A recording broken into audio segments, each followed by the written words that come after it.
Әл-Бақара сүресі 233-240 аяттар.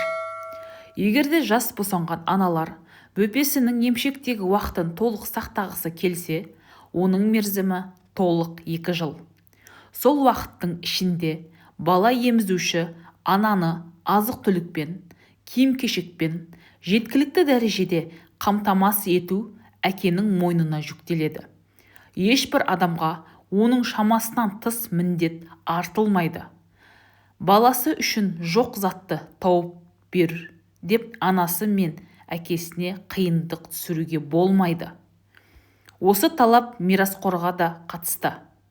Егерде екеуі ара келісіп, баланы емшектен шығарамыз деген шешімге келсе, ол әрекетте күнәға жатпайды. Егерде балаларыңды бала емізуші әйелге тапсырғыларың келсе, келіскен ақысын ренжітпей төлеңдер. Бұндай істе де ешқандай күнә жоқ. Алладан қорқыңдар және де істеген істеріңді Алланың толық көруші екенін білетін болыңдар.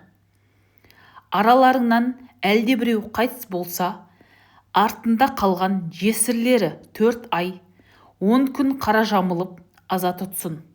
Мерзімі толғаннан кейін әдеттен аспай, өз халқының салт дәстүрінен аттамай, бой түзеп, өз қамын ойлай бастаса, оның жауапкершілігі сендерге жүктелмейді.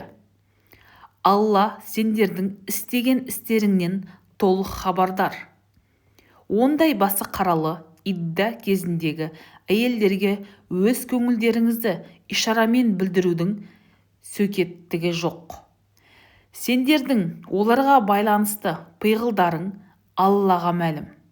Сондықтан әдептен асып олармен жасырын уәде байласпаңдар. Белгіленген идда мерзім өтпей неке қиюға кіріспеңдер.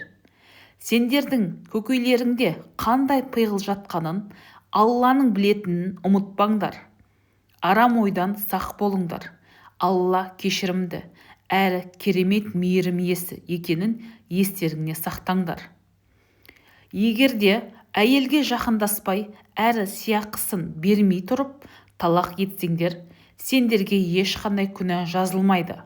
Бай мен кедей адам өз жағдайларына қарап, қалыптасқан әдет-ғұрыпқа сәйкес алатын әйелдердің қалыңдық сыйын берулері тиіс. Ізгілік жасаушылардың атқаратын борышында осындай терең мән бар. Ал егерде берілетін сыйақының мөлшеріне келісіп қойып, бірақ та әйелге жақындаспай тұрып талақ берсеңдер, келіскен дүниенің жартысын сол қалыңдыққа қалдыруларың тиіс. Тек әйелдің өзі кешірім жасаса, немесе неке ықтияры өз қолында тұрған ер азаматтың өзі сыйақыны түгелдей сол әйелге қалдырам десе, онда бұл басы ашық мәселе. Кешірім жасай білудің өзі тақуалыққа таяу тұрған қасиет. Бір-біріңе кешірімділік жасауды ұмытпаңдар. Ақиқатында істеген істеріңнің барлығын Алла көруші. Оқитын намаздарыңа, әсіресе ортаңғы екінті намазына өте мұқият болыңдар. Аллаға және тәндеріңмен беріліп тұрып оқыңдар. Бастарыңа қауіп төніп тұрғанын сезсеңдер, ат үстінде немесе жаяу жүріп келе жатып та намаздарыңды оқыңдар.